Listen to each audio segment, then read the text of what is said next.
Why don't we keep Good evening. We're ready to start the agenda review session of the meeting. Ordinances on second reading. 0-011-302. It's an ordinance to approve a financial agreement with 135 Somerset News Urban Renewal LLC. Ordinance for discussions, first reading. Ordinance 021-301, an ordinance to amend ordinance 0-101-006, fixing the salaries and wages for police officers of the city of New Brunswick, local PDA 23 and 23A for the years 2010, 2011, 2012, and 2013, provided for the matter of payment thereof. Ms. Escobar, this is not a new ordinance.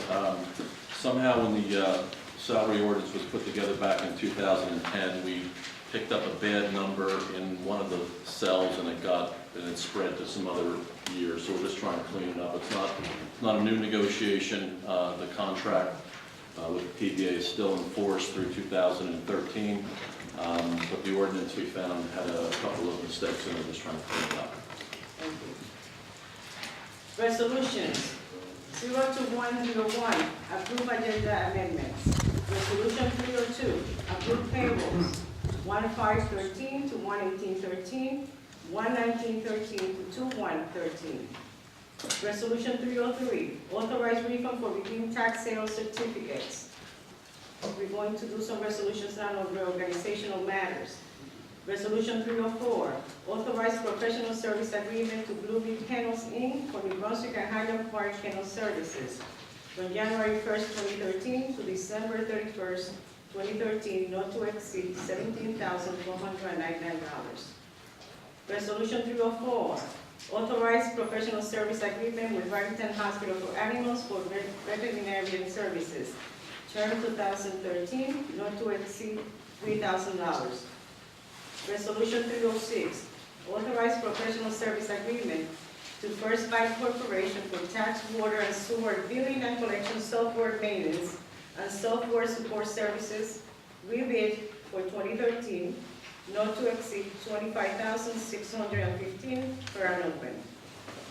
Resolution 307, award professional service agreement to Delaware Radical Engineering Inc. for review of site plans as subdivisions, engineering review, from January 1st, 2013 to December 31st, 2013, per an open. Resolution 308, award professional service agreement to Big No Planning Consultants Inc.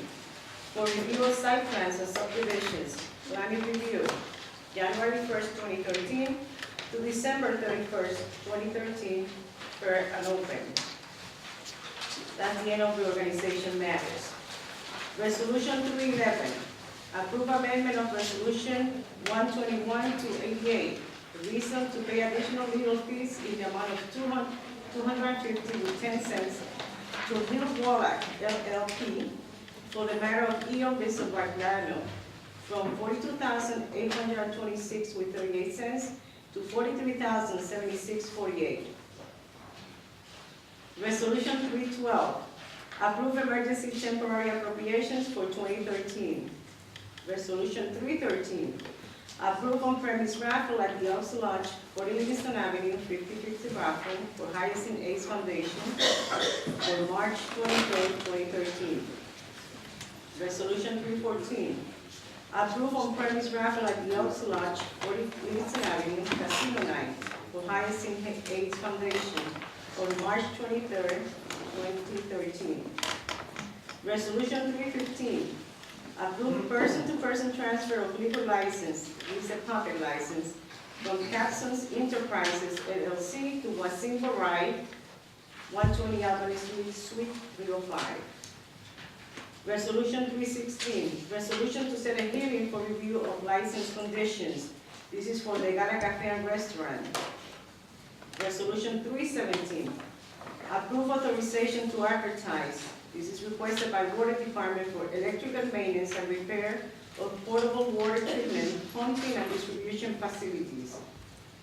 Resolution 318, authorized purchase by Recreation Department under State Contract 882-890 from Mall Chevrolet for one 2013 Chevrolet Express 12-passenger van, not to exceed $21,336.26. Resolution 319, authorize payment for emergency procurement personnel department for pre-employment physical with U.S. Health Work Medical Group of New Jersey, not to exceed $130. Resolution 320, approve amendment of Resolution R-101-257. Reason is to pay final bills for 2012 in the amount of $602 with Blooming Kennels for kennel services from $25,499 to $26,101. Resolution 321, authorize payment for emergency procurement water utility for repair to salt spreader with North Sea Corporation not to exceed $481.60. Resolution 322, approve amendment of Resolution 11230 with B&W Construction Company of New Jersey for repair to leaking 30-inch raw water main 314 Sudan Street for water utilities, not to exceed $8,866.36. Approval of change order will not constitute an increase of 20% or more of the amount of the original contract. Resolution 323, approve request for street closing requested by Rutgers State University, Livingston Avenue alongside Christopher Restaurant between New and George Streets for whole distinguished alumni gala black tie event, Saturday, May 4th, 2013, from 4 p.m. to 8 p.m. Resolution 324, approve request for street closing requested by Our Lady of Mount Carmel, RC Church. Morris Street, George Street, Livingston Avenue for Good Friday procession on March 29, 2013, from 7:15 p.m. to 8:15. Resolution 325, approve amendment of Resolution 111045 with B&W Construction Company of New Jersey for the repair of broken sanitary sewer line on Lee Avenue near Sanford Street and broken sewer line on Power Street for the Department of Public Works, not to exceed $28,937.81. Approval of change order will not constitute an increase of 20% or more of the amount of the original contract. Resolution 326, approve a water contract with John Duffy Fuel Company to furnish and deliver diesel fuel for 12 months beginning February 7, 2013 and ending on February 6, 2014, not to exceed $222,500. Resolution 327, authorize Park Department to lease one copy machine under state contract with GE Capital Information Tech Solution doing business as Rico USA for one Rico digital copier system, not to exceed $139.41 per month for 48 months, beginning on March 1st, 2013. Resolution 328, authorize tax collector to transfer several tax and utility overpayments. Resolution 329, authorize refund to James Ford Hutchinson due to county board judgment against Block 158, Lot 66, 143 Sudan Street against 2012 taxes in the amount of $1,385.30.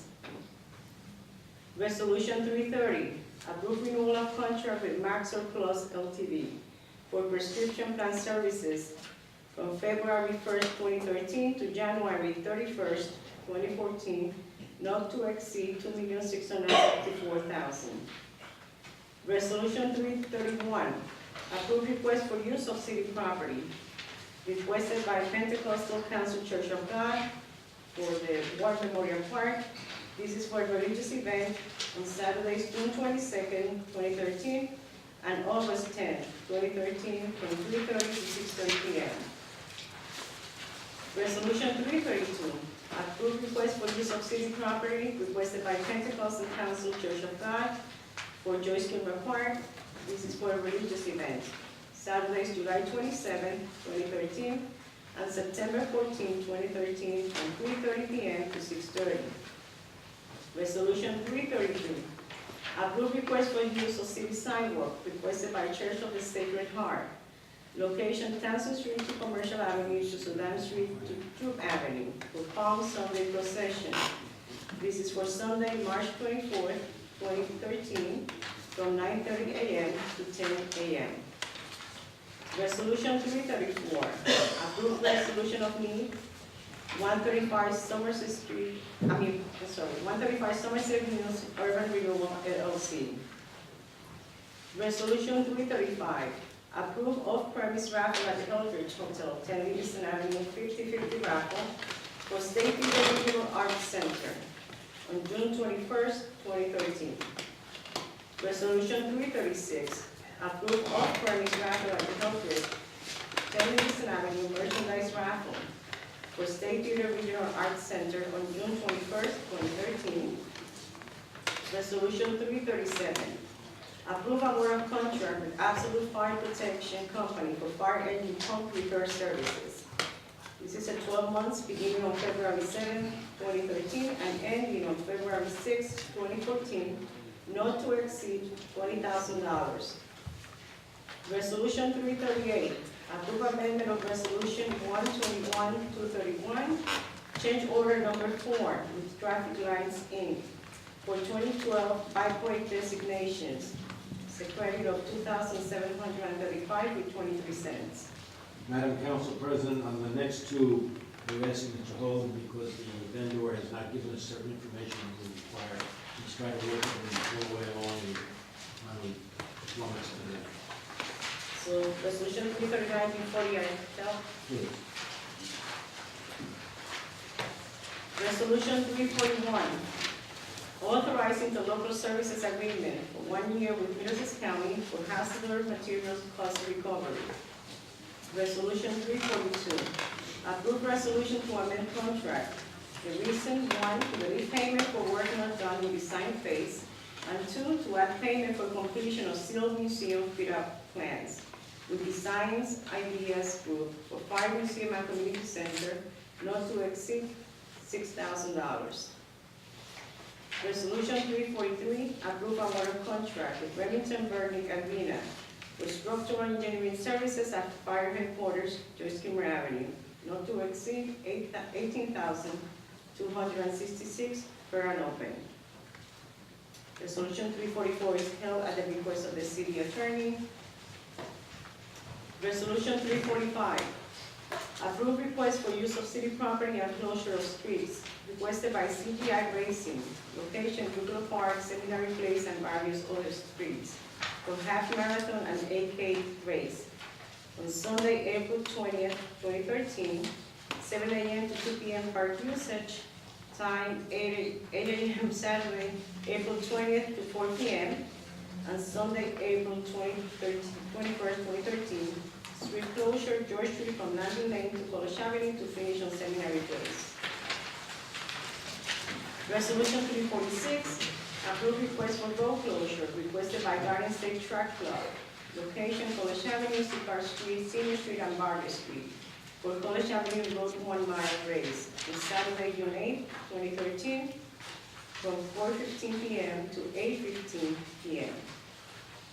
Resolution 347, authorize auction sale of 2 additional taxi licenses.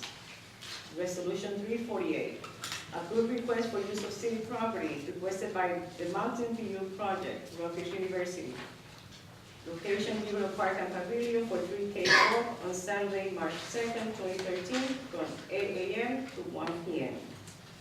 That's the end. Resolutions, everything else? Are we ready? Meeting calls to order.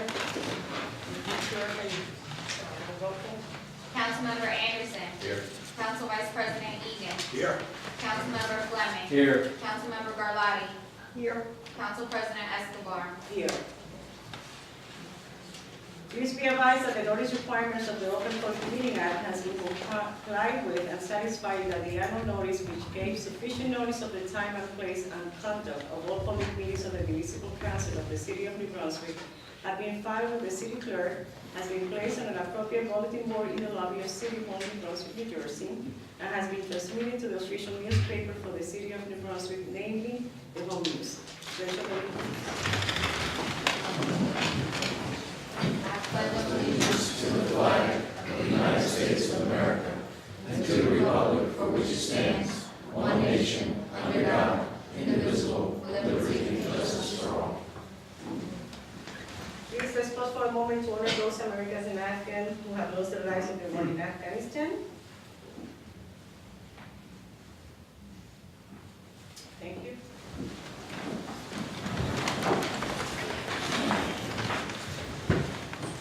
This item will entertain a motion to approve the minutes of January 16, 2013. So moved. Second. Councilmember Anderson. Yes. Council Vice President Egan. Yes. Councilmember Fleming. Yes. Councilmember Garlotti. Aye. Council President Escobar. Yes. Are we going to the ordinance on second reading? We have public hearing.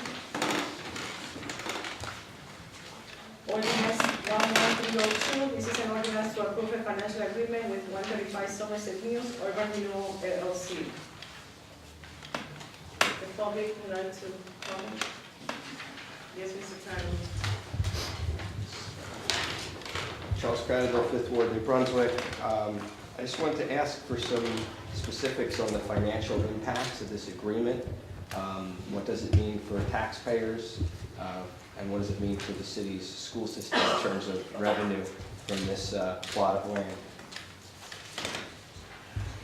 Mr. Patterson is here to answer those questions, and I don't, we kind of know those answers, Mr. Patterson, because we wrote some piece about it, but Mr. Patterson is here to clarify any doubts or any questions that you might have. Thank you. Proposal is to provide the tax exemption and have the developer pay a payment in lieu of taxes. That pilot is estimated about $552,000, which is a slightly different number than I think we had at the last one, just being a little bit more conservative with that, with the vacancy rate in the project.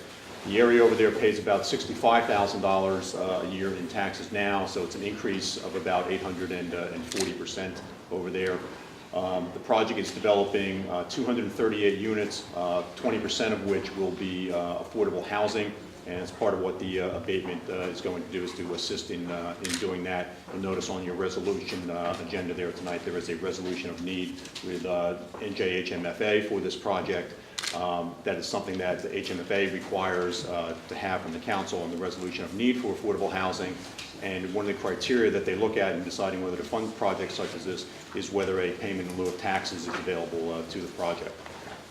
Regarding Mr. Cradaville's question, the impact on the school district, the land taxes that are on the property still go to the school district, so they will still be getting that. They'll probably be getting a little bit less than what they are currently getting now for the school tax in the city, but the city itself will be making substantially more. As I said, the total taxes, and it all comes out of one taxpayer's pocket, is going up about 840% based on the estimates that are in the agreement. So just to clarify, that was, the new number is what, 552? Yes. 552? 552 and change. Okay, and the impact on the school district would be what? The land taxes are still? The way financial agreements for payment in lieu of taxes are structured is that you're not abating what the existing taxes are there. So the structures are going away, but the land is still there. Those land taxes still go to the school district. Okay, and in regards to the actual project itself, what are the chances that students or children living in the building are going to end up in the city's public schools? Is that something that's been considered? I don't imagine, I don't know who's going to move there, there's a few days from there yet, or it's open to anybody, whether it has families or not, families with children or not. So it's not exclusively for just certain people. So I'm pretty sure we will have families living there too. Right, so conceivably there could be a net negative impact on the school district in terms of its finances. Is it safe to say? Well, Most of the units in the project are either studios or one-bedrooms, which generally aren't the type of unit that a person with school-age children is looking to rent. There are some two-bedrooms in there. Comparing it to some of the other similar type projects in the city, I think you see in most of those there may be a handful of school-age children living there, but it's a very minimal number. All right, well, I'll just conclude by saying that this information is nice to have now, but it really should have been a part of the ordinance that was made public and advertised, particularly the hard numbers of what this agreement means and how long it's for. I still don't even know whether this is a 30-year abatement or 20-year abatement or 40-year abatement, because it's not spelled out in the actual law. And so I would urge the council to hold off on this and perhaps rewrite it and re-advertise it in a way that makes it clear to the public what impact this is going to have, so that there's advance notice and not just we find out at the last moment like this. Thank you, Mr. Kennedy. Yeah, I would say the agreement specifically states that it's a 30-year abatement. Thank you. Anybody else on this specific ordinance? Yes, Mr. Stewart? Richard Stewart, 90 Nelson Street. On resolution number, Mr. Stewart, we're doing public hearing on ordinance, the one that we're just talking about, the financial agreement with 135 Somerset News. oh, Right just now. that one. Just this one so far, yes. What, I'm not focusing in what that location is on Somerset Street. That's in the corner, Ms. Vance. It's just up the street from the intersection of Easton on Somerset, essentially just to the north of the Ronald McDonald House, in the middle of that block, across from the Cancer Center. Okay. Anybody else from the public would like to address the council on this specific ordinance? Yes? Amy Braunstein, Woodbridge Street, New Brunswick. I urge the council not to approve this abatement.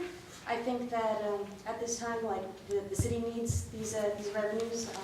I'm a first-time homeowner and taxpayer here in New Brunswick, and I'm paying my fair share. I feel like we're all in this together, and that these tax revenues go towards city resources that we all share and benefit from. I think Mr. Beret has demonstrated that he's going to go through with this project, whether he gets this abatement or not. And I feel like if that's the case, then we should not give him a tax break. Thank you. Thank you.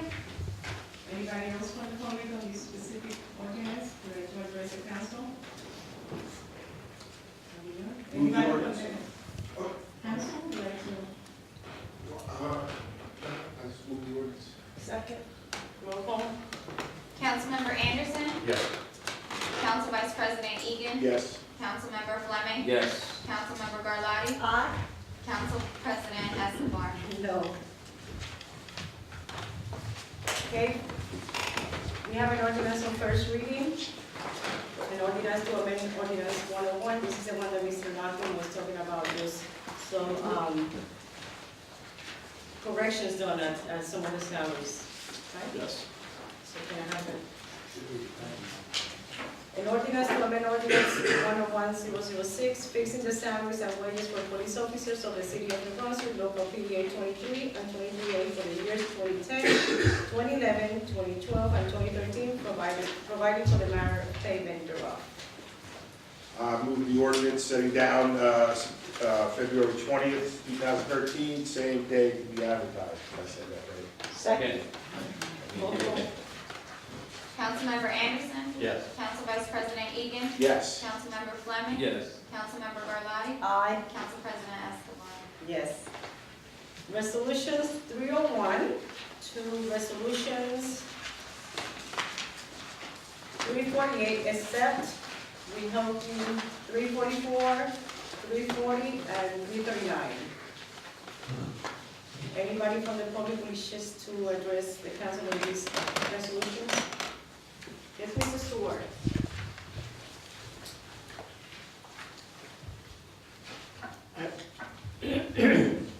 I would like clarification on number 28. how does this happen that we have utility overpayments and you're not specifying which ones here, you're just, They are spelled out in the resolution, sir. oh, it's in the detail there? Okay. Number 31, you have something happening in the War Memorial Park. I'm still having trouble. Now, which one are you calling War Memorial Park? The intersection of French Street and Jersey Avenue. The old road? Yeah, right? Yes.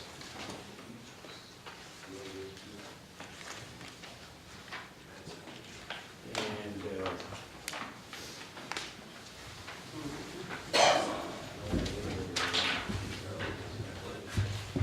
number 43, there was a structural engineering service at the fire headquarters.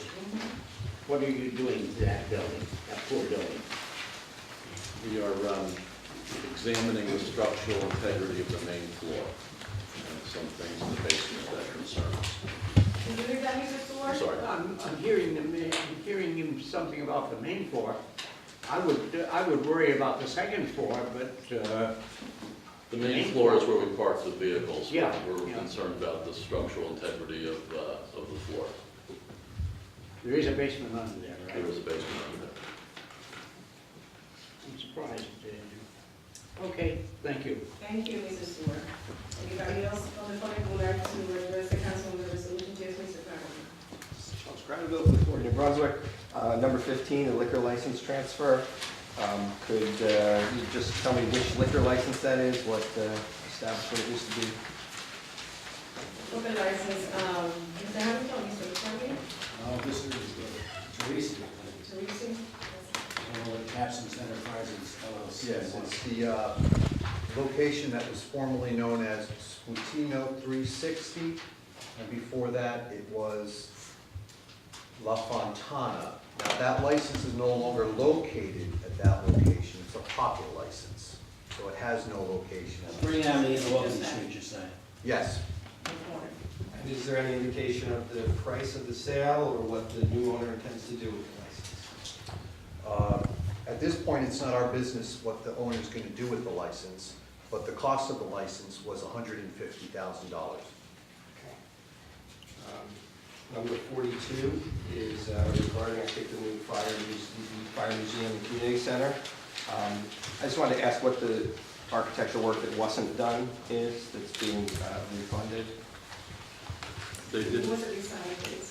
it was in the design phase, but they did not provide us with a cost estimate in a timely fashion. And the only other one would be the taxi licenses. I just wanted to ask what the criteria are for applicants and whether there's preferential treatment that's going to be given to the existing cab companies that do business with the city, or preferential treatment given to other cab companies that don't yet have licenses, or neither. This is an auction, so I don't know if you get any preferentials. It's highest bidder. It's an auction. There's a lot of details spelled out in the resolution, I think got 18 or 19 paragraphs, and there's no preferences in favor of or against anybody. Thank you very much. Anybody else from the public would like to address the council on the resolutions set forth? Having none? Move the resolutions? Second. Roll call. Councilmember Anderson. Yes. Council Vice President Egan. Yes. Councilmember Fleming. Yes. Councilmember Garlotti. Aye. Council President Escobar. Yes. At this time, does anybody from the public would like to address the council? Hi, yes, my name is Danielle Moore. I'm here for 3 reasons tonight. One, I would like to speak with the police department. I will say, I thank them for taking my request seriously of having officers on Joyce Comer Avenue, that I have been seeing them, but wow, to get a laugh out of it, wow, for Monday, Tuesday, and Wednesday, wow, I see them giving out tickets, pulling someone over, which is good, I'm glad, but I smile about it, right in front of my house. I didn't know if they were doing that because we have court this week, but I would like to thank the police department for taking my request seriously. Number two on here, that's where I still have not received the speed bump for Columbus Place. It's been over 2.5 months now. It was approved, but still no work done. Can you respond to me when that, tell me when that will be done? I know you get to Mr. Teresi. I don't think the traffic commission has made recommendations yet. Yes, that's why I got a phone call from someone from the parking authority regarding this, and they said it was approved, but that was last month, still nothing done. So, what we'll do, we'll follow up. Okay, thank you. And the last thing that I have to the city, due to where I was not really able to talk at the last week because of my surgery, that's regard where I don't know if the city or the police department can put a complaint to 207 Joyce Comer Avenue, where within the past 6 or 7 months, there's been so much trouble there. Like I said, my family's been there over 40 years, nothing like this, and that was when I was here about the raid, where maybe you didn't understand, where like I said, I wasn't able to talk at the time, but a picture to show from 207 to 209 to 211, how they jumped out of the 3rd floor onto the neighbor's roof, onto my roof, and like I said, where my house was surrounded by guns and officers. So what do you tell me, that I'm not supposed to be worried again? What if there was shooting? And you said that you cannot give me a warning that if something like this happens again? Believe me, my family is known through New Brunswick in a well good way, from the police department and city, with the name of Moore and Houston. So due to where you said you couldn't warn me if there's going to be a raid, I disagree with that.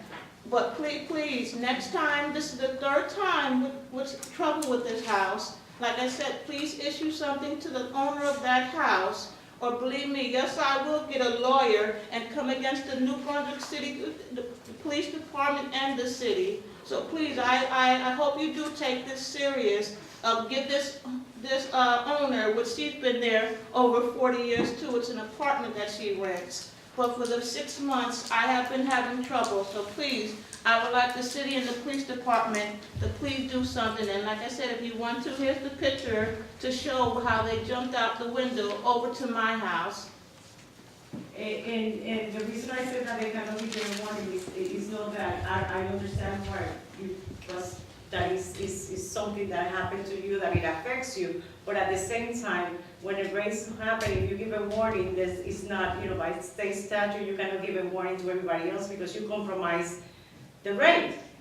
But the Lieutenant Miller is here, and he will take care of 207 Joyce Gilmer. If you would like to talk to him after the meeting and give him more details, I thank you. We will look at it, at what's going on at that address.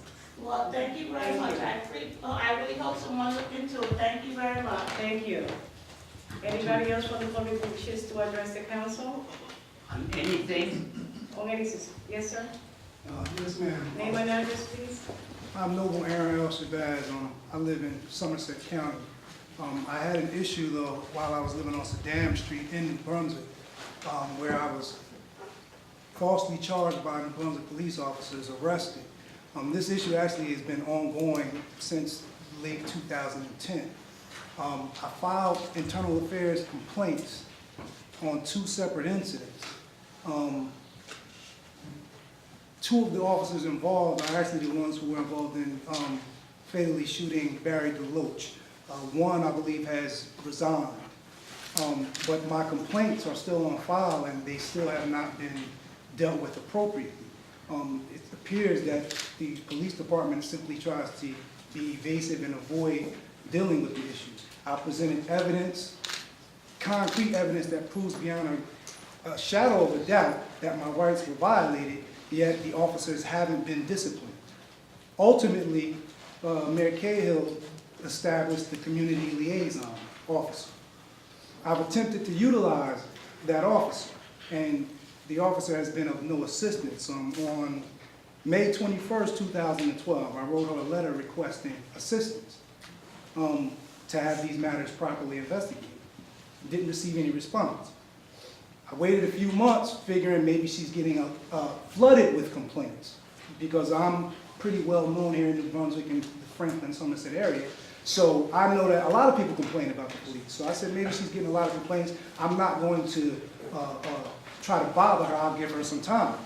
I thought it was a reasonable amount of time, so by August 28th, I sent in a follow-up letter requesting assistance. I still haven't received any response. So ultimately, when I didn't receive any response from her, I figured, well, I'll share these concerns with her boss.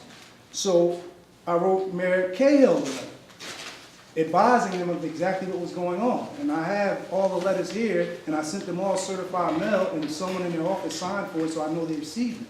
Yet I haven't received any response from Ms. Gaden, nor from Mayor Cahill, which really disturbs me. It lets me know that this community liaison officer is really being of no assistance to the community. Because not only have I had this experience, but I've discussed it with other people in the community, and they've told me they've had the same experience.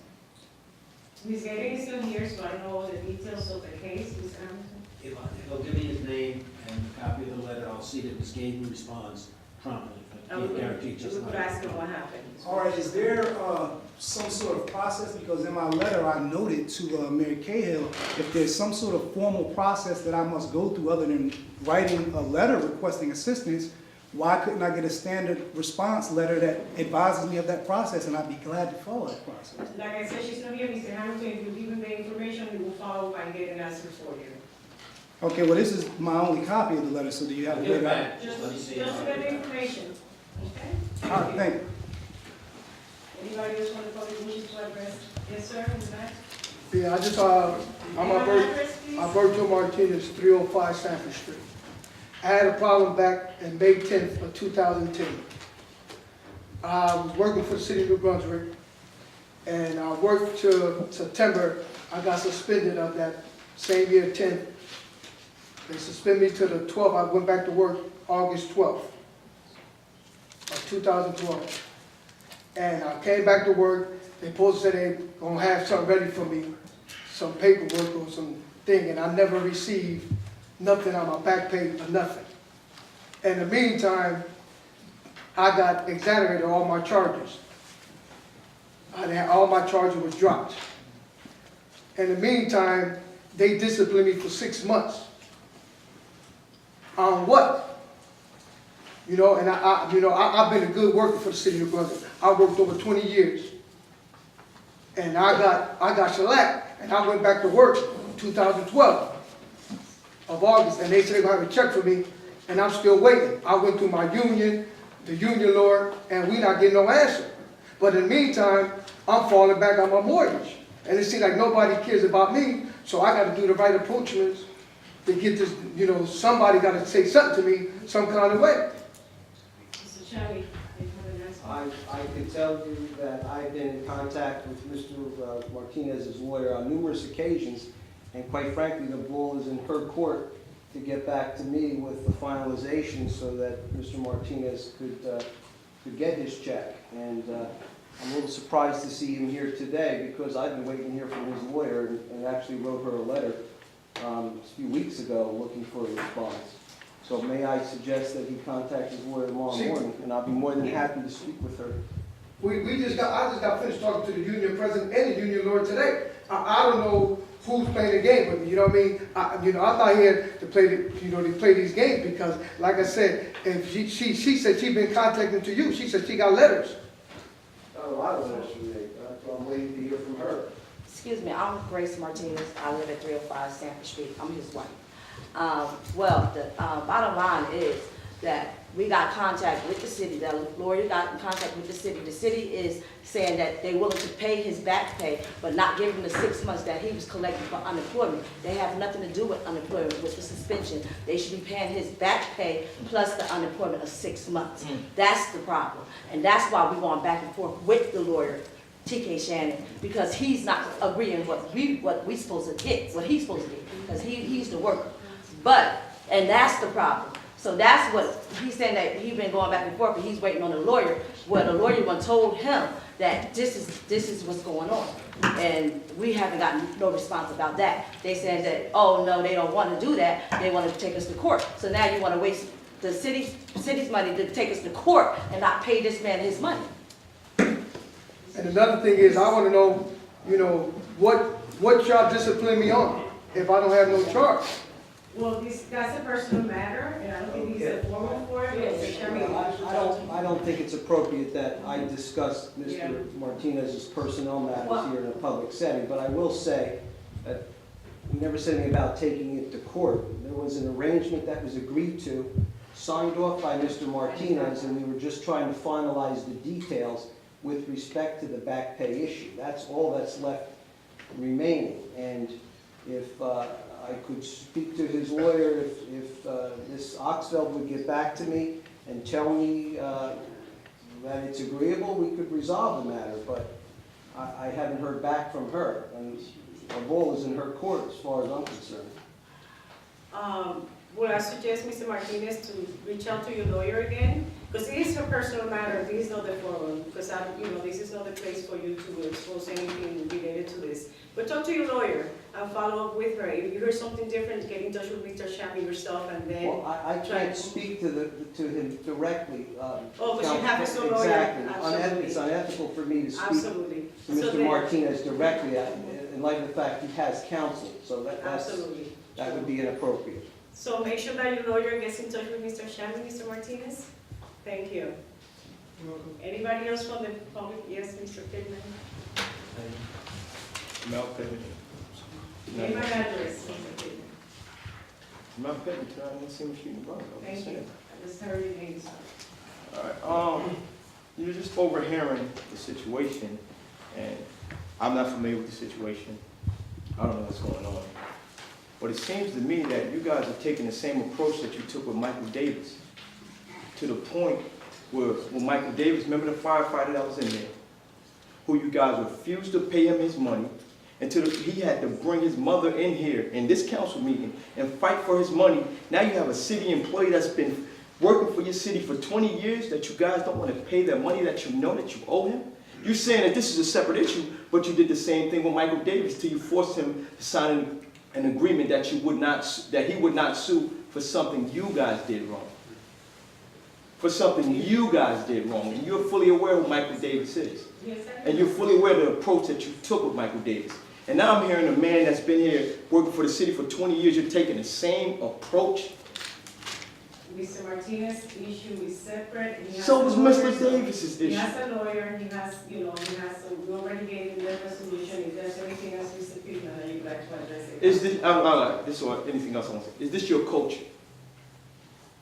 This is one. Is this your culture? Is this how you operate? Is this how the city of New Brunswick operates? Personal matters are part of. I'm asking if that's a yes or no question. And everything, I cannot tell you that this is the matter of procedure. Every case is different, and I'm not gonna tell you that this is the way that we do normal business. Well, 2 times out of 2 times you conduct business like this.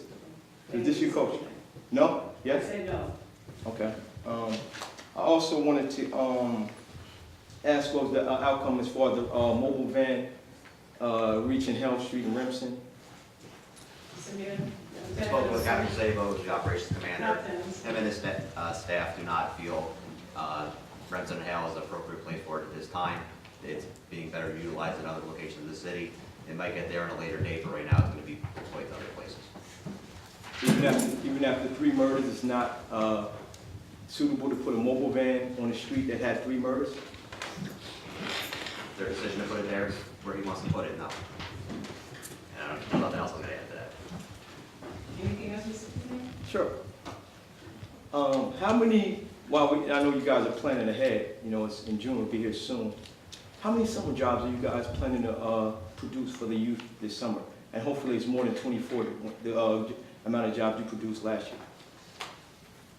Where did you get the 24 number from? You mean the city? Because there's other programs within the city and the community that provides jobs for you during the summer. Yeah, There's much more than. you produced a few, no, I'm going by, no, a few dozen. Laughing, did you say 24, that we produced 24? Well, a few dozen. I don't recall, but we do hire, as we do every year, an awful lot of New Brunswick teams to work with the sports, the recreation department, the youth services division, and we also hire people in the parks department. We are still very much in the beginning phase of trying to figure out what our spending plan will be this year. I am sure we'll do our best to continue to offer summer employment to New Brunswick teens. I just couldn't give you a number 10. No ballpark figure? Guesstimation maybe? No, I don't want to say something inappropriate. Is it lack of funds maybe? No, I think, this year is going to be as tight as it is every year. We can only grow the budget by 2%. Okay. We have limitations on how much the tax levy can increase. Every revenue that we get is not guaranteed for the next year. So there's a lot of factors that go into the budget. So do you think it's smart to have, the Right here, city? Mr. Chairman. Questions to me, and then address it to Mr. Lau. Thank you. How does that work?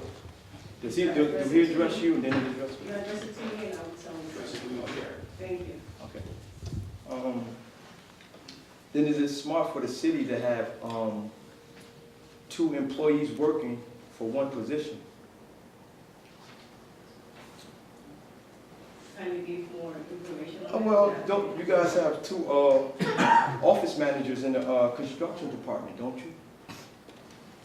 We have one transitioning into another career, and we have her replacement currently on board training with her. Did her replacement resign? No, nothing Did more. she get a letter of resignation? So if she... The replacement? Yeah, I mean, no, the person that's training.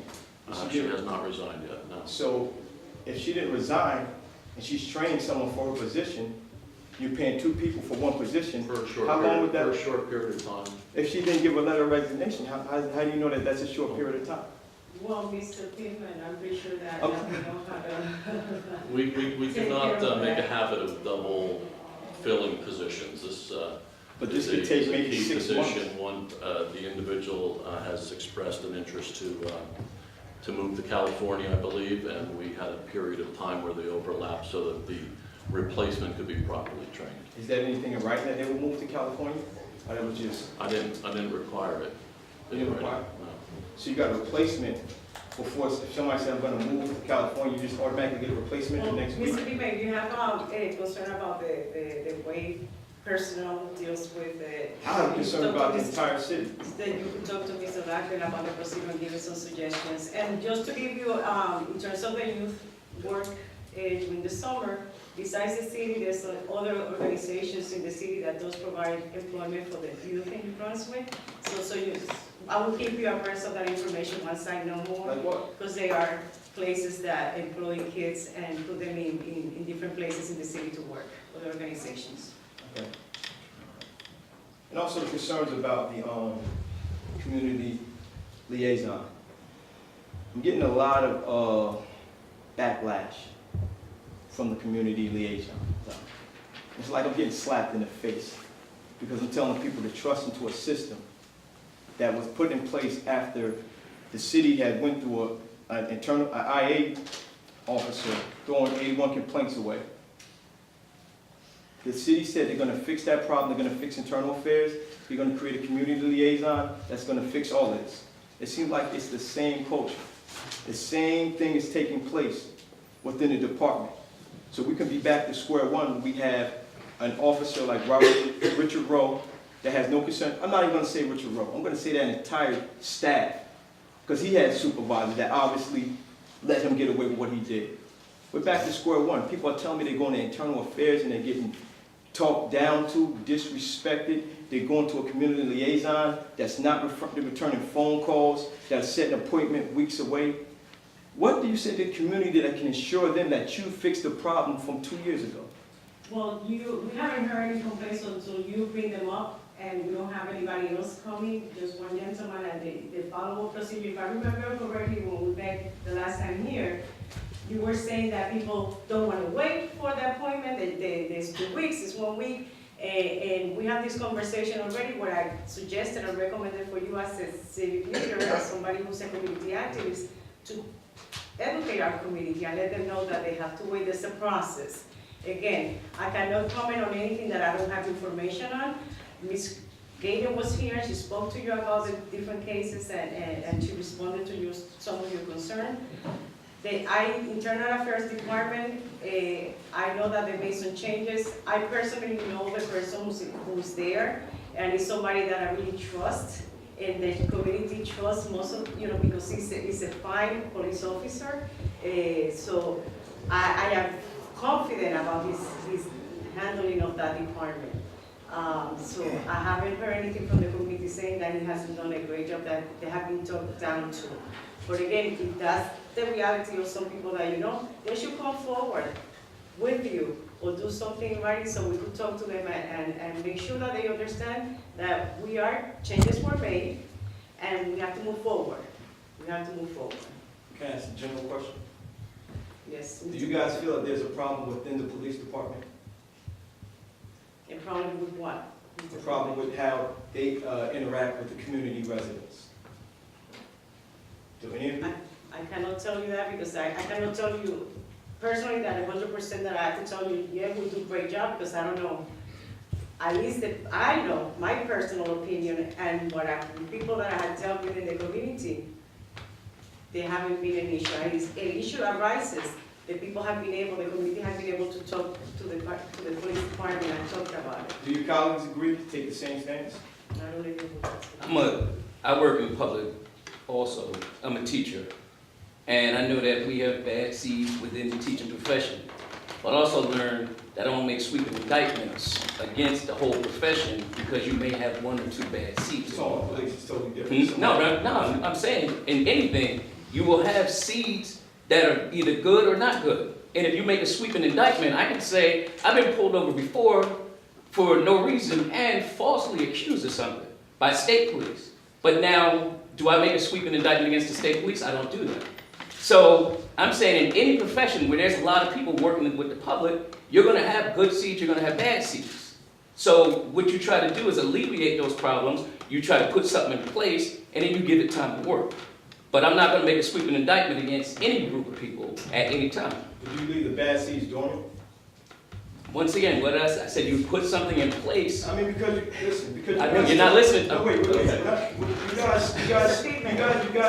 hold on. You guys stand up and say one thing. Hold on for a second. Hold on. You're gonna continue, but let's do it in an orderly fashion. What did I tell you? Talk to me, address it to me, and then Mr. Councilman. He addressed me direct. Because he's answering the question that you have. So, can we agree on that? Okay. Thank you. Address the questions to me, and then you will answer. Okay, this is my question. Thank you. To me, it's like you guys give a double standard. Yeah, I go places. You know, I see some of you guys in public. Like for instance, Mr. Egan right there. When I run into, we met in North Street. When we bumped heads, what was the first thing he said? Tormel, there's a lot of police officers I'd love to get rid of on the Brunswick Police Force, but I can't because I don't have the power. But now you sit up here and don't say anything. Did we not say North Street? I didn't say that. I said the same thing pretty much. No. You know what Mr. Fleming said. You guys, this is what a councilman told me in Nordstrom. Okay. I didn't plan to run into him. Come on. But since he's starstruck, there's a lot of cops I can get rid of. I'm starstruck. But if I had the power, I don't have the power to get rid of him. Like I said, Mr. Freeman, like I said. So I'm saying, do you guys double standard? Because this is a serious situation, and I take this very serious. I do too, Mr. You know, Freeman, I do too. so what I'm asking you to do is, when people come here with concerns, take them serious and be proactive on it. I think that we have, and these council have been very proactive, because sometimes that our people, our people on that side, we don't want to listen. We want to hear what we want to hear. We don't want to hear. And if you don't listen to what you want to hear, then we're not doing anything. So sometimes, it works both ways. So sometimes you have to, we have to educate ourselves. We have to educate our community. That's the biggest thing that I always tell people, because sometimes we don't know, and we create more issues instead of helping the situation. So what we need to do is show us an example, be a role model to our communities on how do we make changes. Changes, you ask questions in a professional, courteous manner. If you have an answer that you don't agree with, we are agreeing to disagree. But you cannot make statements that are general statements about a whole department you know. I'm making a statement over what your councilman said. He said that Well, there's. Ralph, I some- remember correctly, when we were in Nordstrom, you said you loved the New Brunswick police. You couldn't do another good thing for them. You really saw it, you saw Huh? it. That's what you said. I'm telling you, You said you loved them. I got you. And I was the one that said hate them, all right? You I said got you loved them. Be a man, be a man. I am being a man, you be a man. I got you. On that Same note- thing, right back at you. Look, I got a friend, Right back at you. when you see this black hat coming, just don't say nothing to me, you get in trouble. You came over to Thank me. you. Thank you, Mr. Pittman. Anybody else from the public would like to address them? Yes, Mr. Lee. James Neal, very interested here, being that I'm a former police officer. And what I'm here by action tonight is, and I use the word action, is because action is what counts, you know. I'm here tonight, and you gave me permission to put up posters for Dr. King. And I wasn't going to do it because of the weather. It sounded like we need Dr. King here tonight, that we could use his ways. And it was cold, and I wasn't going to do it. But I just want to show you some pictures, and I'm a former policeman, posters I put up. But here are the children, and we performed in a professional manner, and I'm a policeman, you know, we're looking for, okay, you're saying something, but what are you doing? I don't think the school will have this. And these are the pictures, where they came out, and they go from elementary school to middle school to high school, and they're all happy. They're on the street, they're doing things. These are the things, tools, that we need to bring, you know, to the, and I just really I didn't want to come and say anything, but, you know, for 30 years I've been doing this. And I was happening, I keep everything. I review all the files, anything you do, I review it, I go back, any charge, anything that ever happened, I go back. Another night, I was just going through, because I was getting rid of stuff, and I was going through the files and everything. And it really, it's sad. I wonder sometimes how I got out of police headquarters when I look, no, they didn't. Because, you know, they write everything, I write everything. Like today, they don't document everything, they document everything. I document everything too, you know? And just so now I have the expertise on where to go and how to use it. I know how things run. Politics, I get the mayors who donate to his campaign, list the jobs. You know, you show the action. Nothing illegal, but, you know, it's not the culture. It's pattern of behavior. Pattern, same thing. Same way, you know. And when you have those type of patterns, you don't get dislocated. And we're in business for, and I appreciate you letting me do it, I really do. And for the attack mode and anger, because I'm not frustrated, and I'm not scared of nobody. You know, I ran for mayor 6 times, and I read and I know facts. It's time for solutions. Get the anger factor.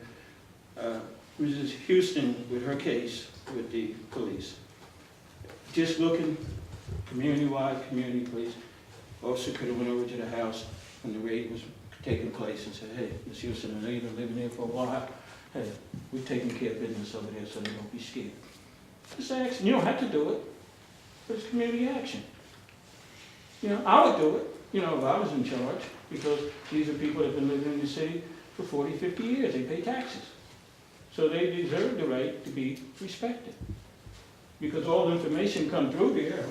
I'm quite sure JT could know the procedures, but I know procedures too. I know common sense. And the other actions with the family who want, you know, it's just not right when you have to bring your family in for stuff like this. And I'm quite sure the particulars are trying to be worked out. But I got children. And people want kids. I don't want to be angry, fussing all the time. You know, the ways and means. It just shows what kind of, you know, people we are. I mean, I am who I am. My actions speak for it. I respect a lot of the council. We argue, we fuss. But I say hi, this and that, you know what I mean? Because if you cut off communication, you get nothing done. Now, we have great programs. We have DARE. I was DARE long before DARE, but a lot of those things are chosen politically. And I just challenge the city with all those programs. You don't get that. And when the parade time comes, we're running a skeleton parade. And these kids would, you know, I approach people at the Board of Education one time, hey, we could do this. You know, it's like punishment. Who are you punishing? You're not punishing me. I'm healthy. you know, so, I didn't mean to say all that, I just wanted to just come say, you know, thank you, for allowing us to do that, maybe make an annual thing, the kids were really, really happy, the drummers were out there, we have our own uniforms, you know, and, but we need to, make some changes, you know, it's sad. I feel sorry. I know what they're going through, because I've been through it. But it's really sad. That's all I have to say. Thank you. Thank you, Mr. Mayor. Okay, I And think thank you for your job, because I know that the Royal Union has been in the city. Yeah. We have experienced them, and we have used them. And- We work in different parades, and I know that they're. And to show, yeah, to show how things work, if we did the parade, we do it with our own money. I don't like to ask somebody for nothing. Schools, nothing. Because, you know, we could do that on my own. And just the other day, we got a letter for the World Championship back in New Orleans. We won the championship there in 206, 205, got out of there before the storm. And they voted us the best band. So I just got a letter the other day, you know, hey, we want you back, you know. So those are things, coming up the parade in the summertime, Memorial Day, you know, we could put some things out there to make the community proud. We built downtown, even though I wish Sedam Street looked like that, and Baldwin Street like George Street. But, you know, we can take the anger factor out and put something else in the children's hands on the professional level to be world class. Thank you, Mr. Mayor. All right. I do have one more question for the city and the police department. It's connected to something with the officers. If you can tell me why does it seem like only during the day shift, it's been officers who've been there almost 25 years, and then all the new, I'm not saying all the time, but due to how I know, I'm familiar with the police department. And during the evening, you have mainly all the new ones, and you realize when incidents happen with the police, it's always with the new ones. How come you only see the older ones, the much nicer ones during the day shift? As far as incidents with just new ones, I don't think that's an accurate statement. But as far as why the older officers work during the day, it's all based on the shift picks and seniority, and most of the older officers have the seniority to pick, and they choose to work during the day. So the Okay. hours are better. But the, And the newer ones have to work at night because they get the short straw at the end. all right, thank you very much. Thank you. Anybody else from the public wishes to address the council? Yes, Mr. Crowley. Charles Cradaville, Fifth Ward. I wanted to ask about the ordinance on first reading. What are the changes being made to the police contract? There's no changes to the contract. The ordinance regrettably was written wrong back in 2010, where one of the salaries in 2010 was extrapolated forward incorrectly. We're just trying to clean that up. Gotcha. And I did want to ask about, you know, the violence in the city. I know there was a shooting earlier, and I asked about it at the last meeting. I just wanted to ask, what is the city's response? There were 8 murders in 2012, which was more than double the prior year. Are there any new initiatives or strategies to stop the violence or to take guns off the streets? Within the police department or the city in general? Either or. Captain Miller, do you have anything that the police department initiatives? I couldn't hear what you said. Any new initiatives you talked about the violence that the Brunswick experienced last year with 8 homicides, and this year there was one shooting recently, and he's talking about if we have any new initiative to deal with the violence in the city. So I'm talking about the police As department. far as initiative, I mean, Charlie, what do you define as initiative?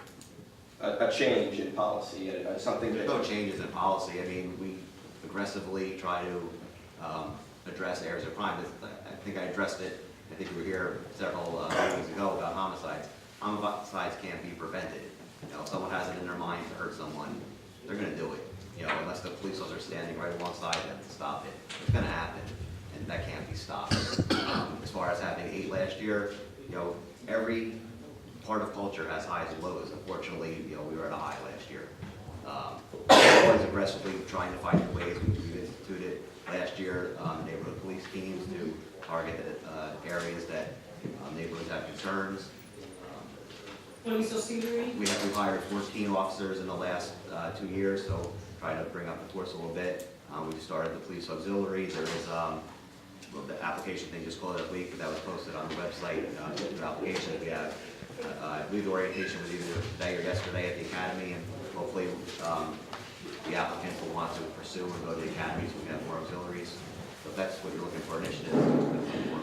There's also a sergeant who's in charge of police operations, something that was instituted also last year. Yeah, and on this topic, I think, we should be engaging in a discussion about this and about what new things we could try. I know gun buybacks have been successful in Middlesex County in the past. It might be something to look at more. I also know that there's an organization called Mayors Against Illegal Guns. And I know that roughly 80 mayors in New Jersey are part of it. And I've tried, in good faith to find out whether our mayor is or is not. And I've contacted his office multiple times, and I haven't gotten a response. So if he's not in it, I want to know why he's not in it. And I want to know what we can do as the people and what you can do as the city council to actually address this issue. It's a discussion that's taking place on a national level as well as should be taking place here in New Brunswick, and I hope the council can lead on that. I also wanted to ask about some somewhat disturbing news I've been reading about the New Brunswick Parking Authority with the people being convicted of crimes related to their employment there. And I know that two of the members of the council are former board members of the Parking Authority. I wanted to know, is there anything they could speak to about what's been done to prevent that from happening again, and sort of where the accountability is going to come from going forward? You want to answer? No? At the Parking Authority board meeting, you might want to get the better answer that you will get here. Well, I just know these are former board members here. They were there when the stuff was going on. Like I said, Mr. President, maybe with the parking, they would address it better than you do here, and maybe that's something that you could address at their board meeting. I will try to make it. I usually go, but Just usually that's, you have a family child, issue that you want to address, so. okay. And last but not least, it was mentioned tonight that it's difficult to hear from the back of the room. I hope we can do something about the acoustics here, and please, for the love of God, turn the table. Thank you. Anybody else would like to address the council? Somebody down who hasn't spoken, sir? Name and address? Timothy McDougal, I live in Somerset section. I attended the last council meeting when Charlie Gayton was here, and I brought up my concerns with the police department, a few officers that illegally planted drugs on me, and she promised me a meeting with her that next day. That was bogus.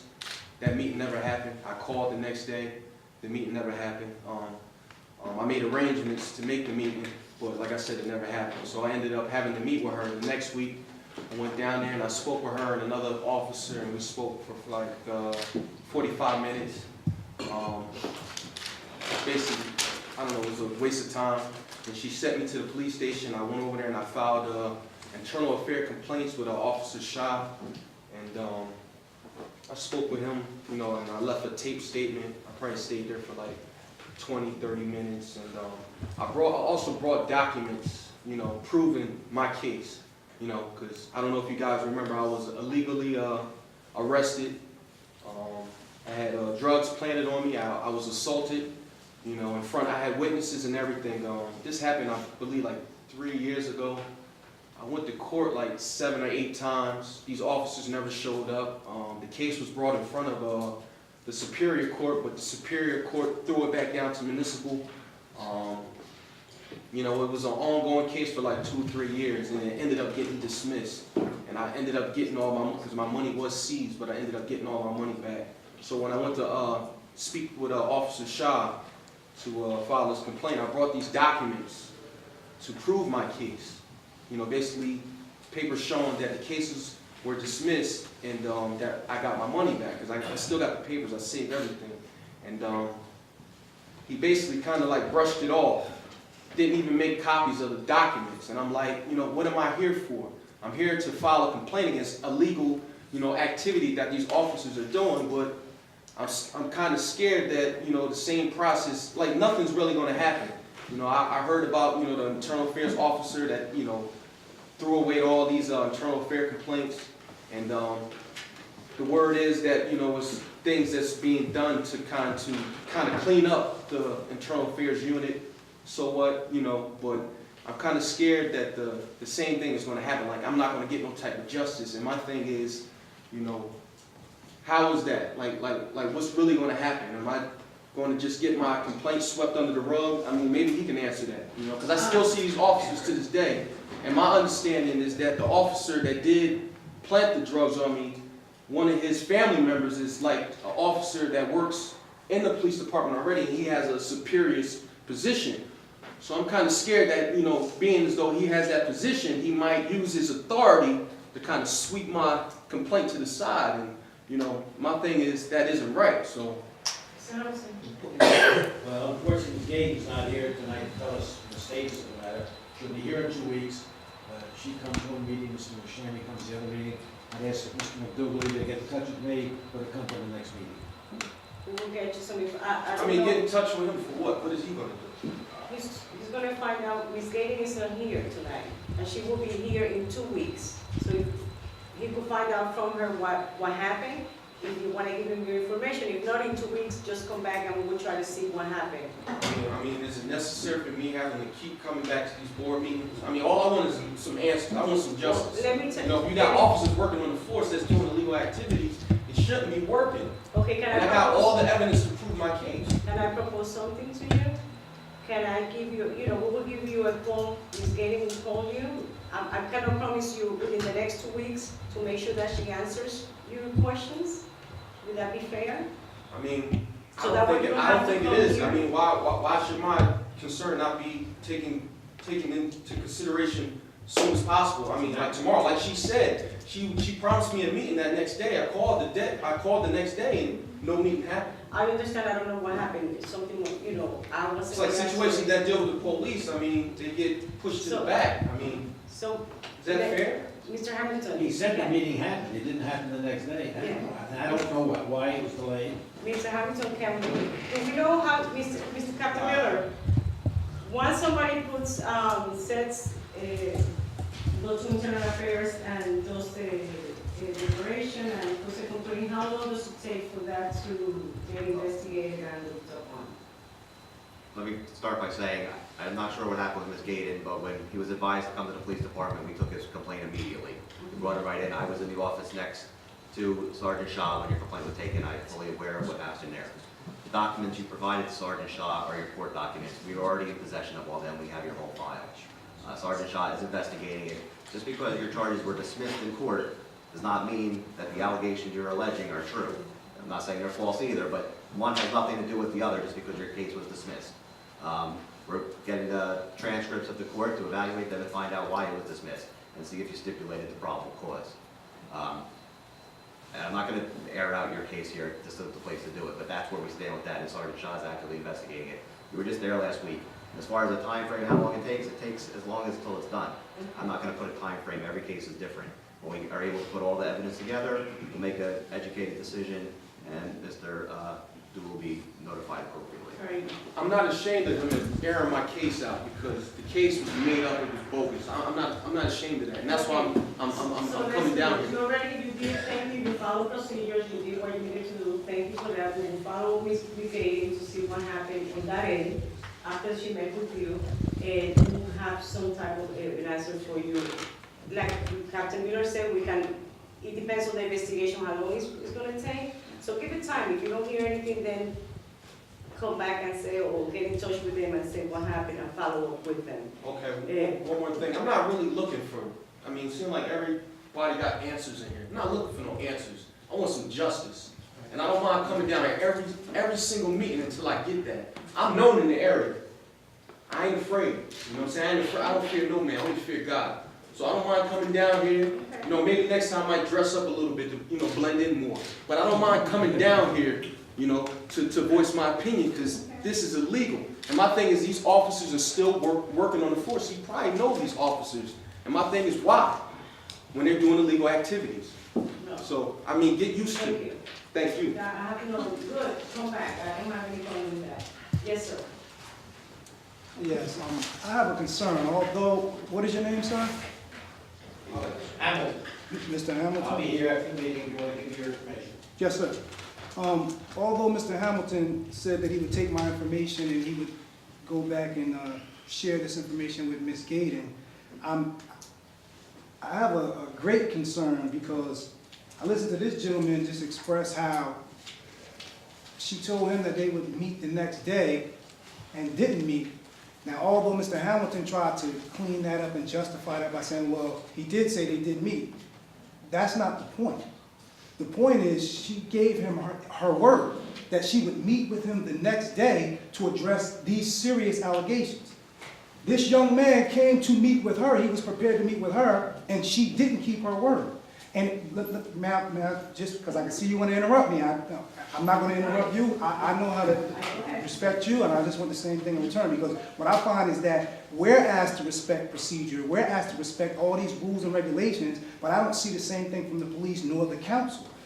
Ms. Gaden doesn't respect rules and regulations. She told this man she would meet with him the next day. She didn't. And it seems like whenever a council member, a city official, a police officer doesn't follow rules, doesn't follow policy and procedure, an excuse is made. But when we get upset and frustrated, when the public gets upset and frustrated and expresses their frustration with rhetoric, hearing constant rhetoric and justification, the council has the audacity to blame us and try to insinuate, well, we're not being professional, we're not being polite and courteous. After a while, when you're polite and courteous and you continue to get the same results, which are nothing, you're going to get frustrated, and you're not going to want to, you're going to skip the niceties and all the politeness because you want some justice and you're tired of getting the runaround. And that's what you witness. People are tired of getting the runaround. I don't have any confidence that I'm going to get any results from Ms. Gaden hearing what this young man just said. So he says, leave your information when we're done, and I'll make sure she gets that. I wrote her 2 letters, sent it certified mail. There's no excuse for her already not responding within a 7-month period. Then I write the mayor letting him know the officer you appointed, the city attorney, which I already expressed to him at a council meeting months ago when he first appointed her. I told him that's a conflict of interest. How can you appoint someone who works for the city as a community liaison? Emphasis on the word community. The city administration automatically has a conflict with the community whenever someone from the public makes a complaint about the administration. There's an automatic conflict of interest there. So it's impossible for a city attorney to be fair and impartial and objective because she's going to always try to side with the city. Whether it's worried about civil lawsuits and worried about the city losing money, she cannot be objective. And I explained that to him at the city council meeting, and I said, you should appoint someone who is really a part of the community. A community member should be a community liaison officer. And appoint someone that the community trusts, who we know will make sure some action gets done. The other gentleman, the ex-police officer, said it's about action. All I hear is rhetoric.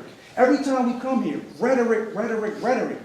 And it's be patient. It takes time. When are we going to get some action, some justice? So I don't have any confidence that she's going to do anything. I'm going to leave my information. In fact, I will add this. I spoke to a reporter when all of this was going on and we were marching. And I emphasized to that reporter, Mayor Cahill now saying he's appointing some community liaison. It's a city worker, an actual city attorney. There's a conflict of interest. She said, so you're not going to try to utilize it? I said, oh, no, ma'am, I'm smarter than that. I'm going to utilize it and prove how ineffective it is and prove it's just a gimmick that he put in place as a matter of expediency while the protests were going on. So I did that. And it's been 7 months and I've gotten no response. There is no justification she can give for not responding in 7 months to 2 requests. So I don't really care what he can take my information back to her, but to me, certain things like the ex-police officer said are common sense. How can you justify not responding to a member of the public when he writes you 2 requests within a 7-month period? You can't justify it. So anything you would say would just be rhetoric, just to try to smooth things over and send me about my way. And that's condescending and insulting to people. We're more intelligent than that. We know when we're being brushed off. I don't need a PhD, I don't need a master's degree to know when I'm being brushed off. So although you may have the nice suits and the nice ties on, and I only have on a sweat jacket, I'm very intelligent and I know when I'm being brushed off. So do the rest of the members of the public. That's why you hear the frustration in our voice. I have no confidence she's going to respond to me, and if she does, it'll be the same response he got. Because even a week later, when she finally did meet with him, he just said he got no real results. And the gentleman made a statement about he doesn't make sweeping indictments. I could concur with that. That's fine. You shouldn't make sweeping indictments. I'm going to make specific indictments. When I sent in, number one, I was arrested in 2010 for obstruction of justice. I defended myself in court and was found not guilty. The officers on the case was Officer Daniel Mazon and Officer Brant J. Grieges. Officer Daniel Mazon was involved in the fatal shooting of Barry DeLoach. The second case I had was I was illegally searched, snatched out of my car and illegally searched by Officer Brad Burdell, who was the shooter who fatally shot Barry DeLoach, and Officer Rodney Chen. I filed complaints against these officers. Nothing was ever done. Since 2010, I've been pursuing this. Nothing done. So when you say things like, oh, well, from what I know, the police is a good force, and there's just a few bad apples, that's coming from a very, very narrow perspective, because you as city council members won't see the real face of the police. Of course they're going to be nice to you. Of course your interaction with them is going to be nice. You're not on the street at 11 o'clock at night when they interact with the public and they abuse their authority and they abuse the people. So you can't even really give a well-informed and objective opinion about the police, because all you know is the public image they put on there in front of you. The only real objective and clear picture you can get about the police is what they do at 11 and 12 o'clock at night, like the lady said, when the police are out there and they're not nice. When they pulled me out of my car and they abused me and they kept me sitting on this freezing cold cement for a half hour straight, only to finally release me and let me go. With no justification, no probable cause. What did you pull me over for? What did you pull me out the car? What did you search me for? What did you search my car for? They had no reasonable explanation. Internal Affairs has been no assistance. In fact, I don't know if this is Lieutenant Miller or not, because I've never seen Lieutenant Miller. But I received one letter from a Lieutenant Miller who told me the matter was being investigated. And then when I responded and was asking what's going on with the investigation, I received one more letter that said something like, the investigation is pending the outcome of your criminal case. Okay. I went to my criminal case, which was November 9, 2011, and I won. So if I'm found not guilty of obstruction of justice, that means the officers lied on me. That's common sense. What else do you need to determine that they lied on me? But in the case with Brad Burdell, you searched me for a half hour. You keep me sitting on the cement. They say, oh, well, there's no evidence proving that. I do an Oprah request, I get a copy of the dispatch communication. The dispatch communication, they said they had me on the, the police claim they only had me out of the car for they said they never did a search, and they only stopped me for 5 minutes. So they actually denied searching me and said they only stopped me for 5 minutes. Yet, when I get the copy of the audio dispatch, it's 32 minutes long. So if you only held me for 5 minutes and released me, how is the audio CD 32 minutes long? It's because you kept me there for 30 minutes, like I said, on the ground while they searched. I sent all this evidence to Lieutenant Miller. All this is in Internal Affairs' hands. They have copies of all of this. There's only one conclusion that can be reached. And in an Internal Affairs investigation, it's about the preponderance of the evidence. So it's not even about, I don't have to prove beyond a reasonable doubt. Because, of course, everyone will try to take up for the police and say, well, we understand what you're saying, but no, you haven't proven beyond a reasonable doubt. The officers deny. Well, you can't deny something like, well, why is that CD 32 minutes long? Why are you communicating with dispatch for 32 minutes long if you let me go in 5 minutes? And if you didn't search me, what am I there that long for? There's no way around that. So anybody can see that. A blind man can see that. So that only leaves a cover-up. It's obvious to everybody. And that's why people are frustrated. I know that's why I'm frustrated. And that's why everybody else is frustrated. Then I come here to try to get some results, and all I get is rhetoric. In the end, what are you going to do to assist me? Well, I just want to address something before you start. Yes, ma'am. when I said that sometimes people, you come in here looking for an answer when it's the first time that we hear about a case, that we hear about a situation, and you want to hear right away that we get an answer. We don't have the details. But you know this is not the first time I've been here. I was here. I'm not talking about you, I'm just talking in general. Yes, ma'am. In general, so that's what I meant when sometimes we have to follow the procedure. In your specific case, I don't know all the details, I know you have been here before. I know that you have met with Ms. Gaten, you have done your part. Yes, ma'am. And you have been letters. I cannot answer for Ms. Gaten to see why she has not answered to those letters. It concerns me that she did not, but I don't know what the situation is. So we will need to address that with her. Okay, I'm not dismissing the fact that you sent those letters. It's just that I cannot give you a comment when I don't know the situation, what happened. Did she ever get the letters? You have proof that she did. Did she send you back, to an, so I don't know. So I just wanted, but I'm not disputing what you're saying. I'm just saying that we need to make an informed decision. We need to have all the information. But it does concern me that she has not answered your letters. But I cannot answer for her. That's why I asked Mr. Hamilton to follow up, to see what happened, because there should have been an answer, something needs to be said to you, why that didn't happen. Now, if she does respond, but she doesn't do anything to assist me, what is my recourse? What will you do to assist her? Because I don't believe she's going to assist me. Let me just make this point. From my study on what the role of the community liaison is, Mayor Cahill appointed a community liaison officer, and there's supposed to be a judge, and there's supposed to be a hearing that's set up to review the evidence and have some sort of hearing on the matter. That's what I want. That's what's supposed to happen. So it's another judge, somebody else that is. No, I know, I don't remember the judge, but I'm saying that's the process. That's what's supposed to happen. And it seems to me, I already know my case will be proven.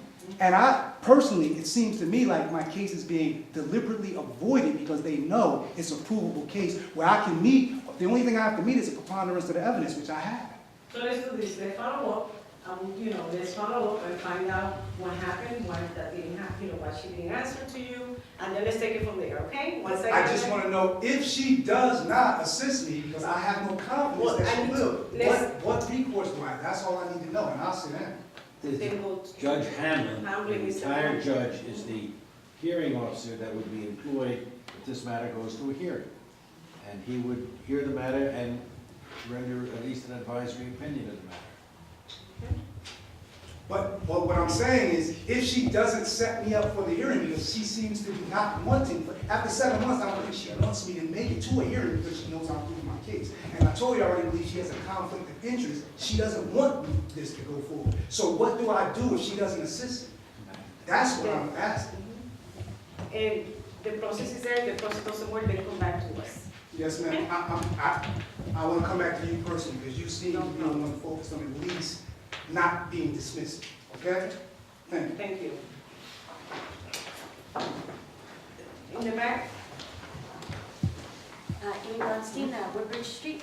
I had a question about the text of the ordinance, and I appreciate your no vote, Council President Escobar. You voted no on the first reading, correct? Mm-hmm. On the text, it says that you voted yes, and No, the first one was in December, November, and then the second, in January, there was an agreement to present this here today. And I said yes, and this one I said no, this one. Okay, I'm just looking out for your vote. Thank you. Anybody else before? Yes, Mr. Stewart? I'm here for a different reason, which I'll get to, but this exchange back here fascinates me. I have been, it's been getting pushed aside. I want to talk to the prosecutor about polygraph, because he recently, I attend the county meetings, and they sent somebody for more training for polygraph. And I said at the time I was very happy because I had the experience of being charged with something and the police came to my apartment and took me out in handcuffs. All this talk you hear about you're innocent until proven guilty, forget it. That's a joke. But I ended up spending the night in jail. And while I was in the time that followed, the prosecutor, they asked me if I would take a polygraph test. And I said yes. I took the polygraph test. I didn't think the woman administering it knew what she was doing, but they were the ones running the polygraph test. And there was nothing, no guilt involved. And we went along, but they still didn't drop the matter or anything. It took about a year. And then, of course, it had cost me $500 for bail, and I lost the $500, even though ultimately the matter was dropped because the people with DIFUS, who involved DIFUS, and the people with DIFUS, they didn't show up in East Brunswick. Twice. And the judge dismissed it at that point. And later on, the head person at DIFUS, which used to be up in Livingston Avenue, but they had moved over to Piscataway, they said, he said he didn't know even why the matter was brought up. And after about 2 years, they wrote me a letter saying that it shouldn't have ever, DIFUS sent me a letter saying it should never, the charge should never be been made against me. But I never knew what I did wrong. This is all confidential when you're dealing with children. And it was fascinating to me that they can lock you up and everything and not even say what you're in there for. But I have felt that the federal government, for security purposes, they use polygraph. Now, why did they use it if it's not dependable? In theory, we always hear that polygraph is not dependable. But on the other hand, the top security people in this government are using polygraph before they can get their jobs in some cases. So I just want an update from the prosecutor, who I know very well. And I'm going to find out what is the latest official ruling on polygraph. If I find out, I will let you know. Thank you for sharing, Mr. Stewart. Thank you. Now, what I hear about is, I know you are more than familiar with last Sunday's article about the parking authority. And I'm a little disappointed when it was mentioned before here that you sort of brushed it off as though it wasn't any concern of yours. It should be a concern of yours. If half of that newspaper article in the Home News was right, people should go to jail.